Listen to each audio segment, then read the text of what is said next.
নমস্কাৰ সকলোকে আন্তৰিক শুভেচ্ছা জনাইছোঁ।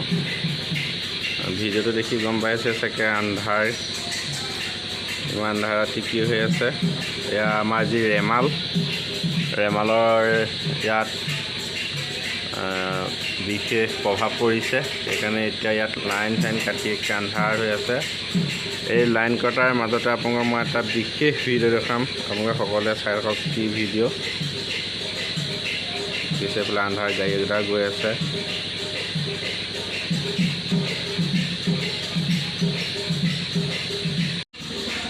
আৰু এই ৰেমাল যি ঘূৰ্ণী বতাহ আহিছে, এই ঘূৰ্ণী বতাহৰ মাজতে আপোনাক মই এজোপা গছ দেখাইছোঁ। দেখিছেনে গছজোপা? সকলোৱে কি গছ কমেণ্ট কৰিব। দেখিছে এডাল শাল এনেকৈ ওলাই গৈছে, দেখিছে? এয়া মানুহৰ ঘৰত আছে বিশেষকৈ। এয়া এটা টাবত ধুনীয়াকৈ গছজোপা ৰুই থৈছে।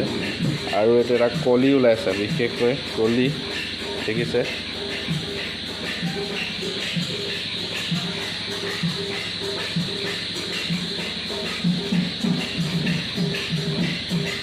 এই ফুলপাহক বিশেষকৈ পাৰিজাত ফুল বুলি কোৱা হয়। দেখিছে? মই আপোনালোকক দেখাইছোঁ পাৰিজাত ফুল। কি ইয়াত গোন্ধ! আপোনালোকে যদি ইয়াৰ ওচৰত আহিলেহেঁতেন, ইয়াৰ গোন্ধ আপোনালোকে কি ধুনীয়াকৈ গম পালেহেঁতেন। দেখিছে পাৰিজাত ফুলৰ ভিতৰৰ যিটো ইয়াৰ ৰেণু মই দেখাই আছোঁ। আৰু অলপ পিছত এই ফুলপাহো ফুলিব। অলপ ফুলি আছে, দেখিছে?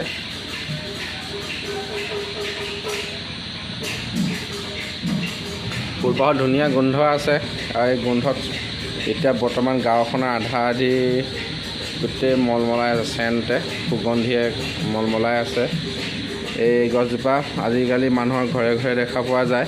বিশেষকৈ আপোনালোকে গছজোপা কিদৰে ৰোপণ কৰিব মই তাৰ আকৌ আপোনাক কৈ দিছোঁ। এই যে পাতবিলাক দেখিছে, পাতটো এইটো কোমল পাত।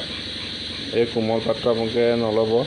ইয়াৰ যে বুঢ়া পাতটো দেখিছে বুঢ়া পাতৰ পৰাই ওলায়। এই বুঢ়া পাতৰ পৰা ফুলপাহ ওলাইছে। ক'ত ভগৱানে কেনেকুৱা সৃষ্টি কৰিছে, দেখিছে? ভগৱানে কেনেকুৱা সৃষ্টি! এই আপোনাৰ পাতটো পৰাই আপোনাৰ ফুলপাহ ওলাইছে। এই ফুলপাহ যেতিয়া সৰি যাব, তেতিয়া এনেকুৱা বুঢ়া পাত এটা আপোনালোকে ল'ব। এনেকুৱা বুঢ়া পাত এটা ল'ব, ধুনীয়াকৈ এনেকুৱা এটা টাব ল'ব।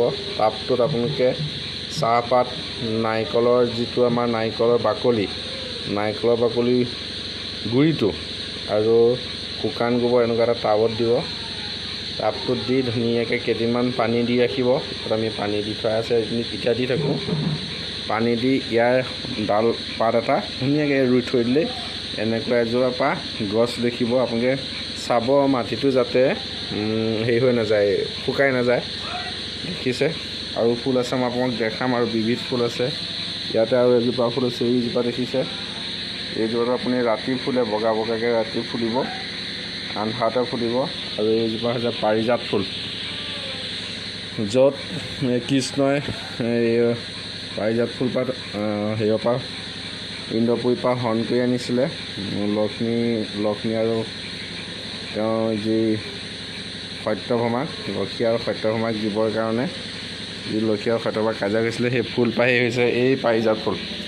এতিয়া সেই পাৰিজাত ফুল, স্বৰ্গৰ পাৰিজাত ফুল আহি মানুহৰ ঘৰত গজি। আপোনালোকে কি ক'ব? কমেণ্ট এটা দিব।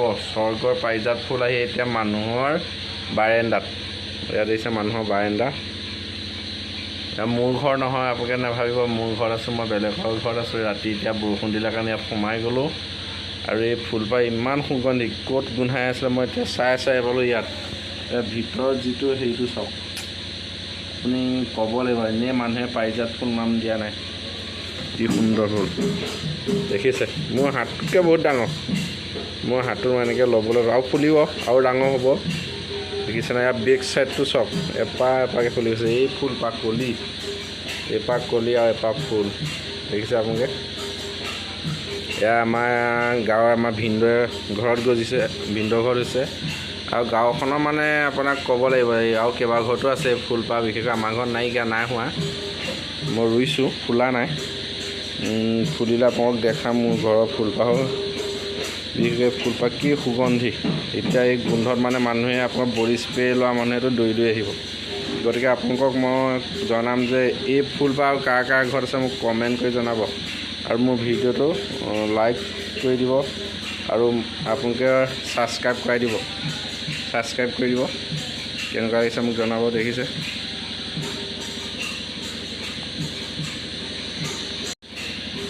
আপোনালোকে ফুলপাহ দেখিলে সকলোৱে আৰু মোৰ ভিডিঅ'টো লাইক কৰি দিব, ছাবস্ক্ৰাইব কৰি দিব। ধন্যবাদ। ৰেমাল আহি আছে আৰু এইফালে দেখাইছোঁ ৰেমাল আহি আছে, দেখিছে আন্ধাৰ ধুমুহা বতাহ বলি আছে। গতিকে ৰেমালৰ কাৰণে সকলোৱে ঘৰৰ বাহিৰলৈ ওলাই নাযাব, ভিতৰতে থাকিব পৰাপক্ষত। চৰকাৰে যি জাননী দিছে বাহিৰতে জৰুৰীকালীন অৱস্থাতে বাহিৰলৈ যাব আৰু বিশেষকৈ বতৰ চতৰ চাই মেলি অলপ সাৱধানে যাব। সকলোকে শুভ ৰাত্ৰি জনালোঁ।